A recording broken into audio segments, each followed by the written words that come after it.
The Prophet ﷺ used to make dua against laziness because he knew it kills men. SubhanAllah. He didn't even live like nowadays, SubhanAllah, where it's way easier to be lazy, SubhanAllah, with like modern technology, phones, and like, you know, couches and stuff like that. But he still knew how detrimental it is to men, SubhanAllah. And this is only one of the things that he ﷺ used to do to keep his energy levels so high that he was so productive throughout the day. He had to manage the whole entire ummah, right? He had to manage all the Sahaba. He's the leader. He's like a husband to like 9 wives. He had like daughters. Like he had so many, a teacher, judge, so many responsibilities, SubhanAllah, ﷺ, that, but he still had the energy levels to keep that up, SubhanAllah. So I'm going to go over some of the things that we can learn from the Prophet ﷺ so that we can actually return to the energy levels that we really should be. Now, there's a narration from the Prophet ﷺ that after Salatul Isha, he didn't even like to speak. Like forget about like tasks and like, you know, doing a bunch of stuff. He didn't even like to speak after Isha. Why? Because he knew that after Salatul Isha, it's time for you to wind down and go to sleep. It's not time for him to, you know, do a bunch of stuff and, you know, stimulate his brain, subhanAllah, right? And nowadays, what is it? It's not even, forget about talking after Isha, right? Because most people yap after Isha. The thing nowadays, subhanAllah, is going on your phone after Isha. Why? Because you're going on your phone, you hear a bunch of people talking, you hear a bunch of different things, you're watching a bunch of different videos, you're stimulating your brain like crazy, you're feeling all these emotions, subhanAllah, right before you go to sleep. And this is the reason why you sit in your bed, you sit in your bed for like 30 minutes, an hour, and you can't sleep. Oh, I can't fall asleep. Oh, I need my phone, right? It's because you cooked yourself right before going to sleep. Anyways, how do you expect to go to sleep right after watching a bunch of videos and looking at a bunch of blue light, right? Turn off your phone after Isha. There's no reason for you to be going on your phone after Isha, right? Everything that you should be doing in your day should be in the daytime. وَجَعَلْنَا اللَّيْلَ وَالنَّهَارَ آيَتَيْنِ فَمَحَوْنَا آيَةَ اللَّيْلِ وَجَعَلْنَا آيَةَ النَّهَارِ مُبْصِرَةً لِتَبْتَغُوا فَضْلًا مِّن رَبِّكُمْ. Allah Azza wa Jalla, He says in the Quran that we made the day and the night signs, right? And we erased the sign of the night, and we made the sign of the day so that you can pursue the fadl, pursue the bounty and the pleasure and the rewards of Allah subhanahu wa ta'ala, right? In the daytime is the time where you should be going out and doing your work, doing a bunch of stuff that you need to do, right? Not at nighttime. Message all your people before Maghrib and Isha, right? Before Maghrib and Isha. There's no reason for you to go on your phone after Isha. It's absolutely cooking your sleep. The night is a time for you to rest. وَجَعَلَ اللَّيْلَ سَكَنًا, as Allah says in the Quran, that we made the night something for you to take rest in, for you to cut off from the dunya, right? It's time for you to rest. In the nighttime is when you rest for the next day. So if the next day you're very tired and very sluggish throughout the day, it's mainly because you probably didn't sleep well, right? That's probably the main reason. Now, for fixing your sleep, there's 2 main things that you need to focus on, right? Number 1, obviously how much you sleep. Make sure to sleep enough. I'm not going to sit here and say 8 hours, 7 hours, 9, 6, or whatever it is, right? Just sleep enough for your body. And number 2, the most important thing actually, is your sleep consistency.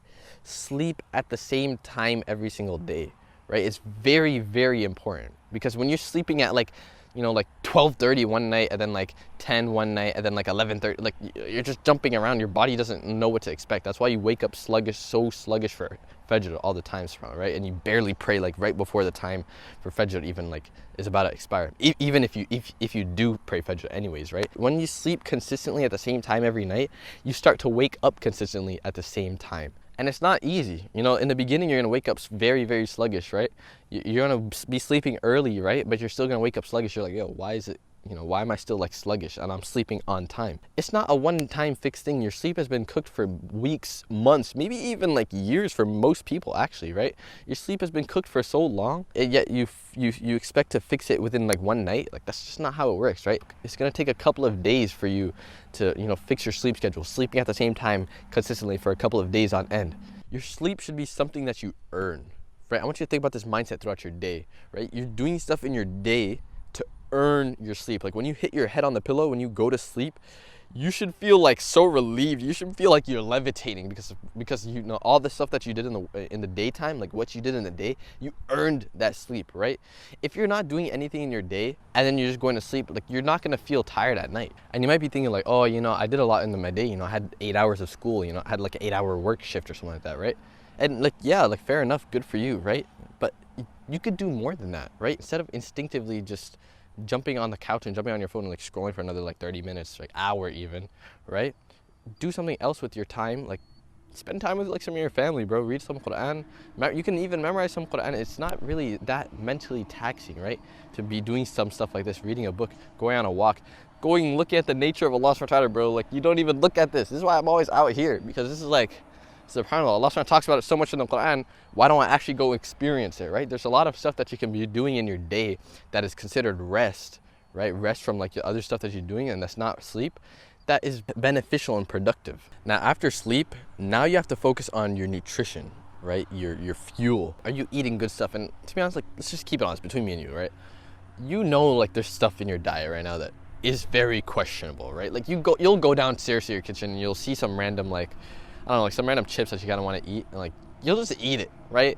You know how like terrible processed foods and processed sugars and stuff like that are, but you'll still eat like a couple here and there, whatever, right? And that couple here and there is just adding to your problem of being so lethargic and tired throughout your day, right? Just cut it out. You know it's bad for you, right? I'm not gonna sit here and tell you to eat this, right? You're a grown man. You know what real food is. Just look at your food and think, yo, is there a purpose? Like, is this good food? Is this gonna help me? Am I gonna be thankful to Allah subhanahu wa ta'ala like after like a couple of hours for eating this, or am I gonna pay the price later, right?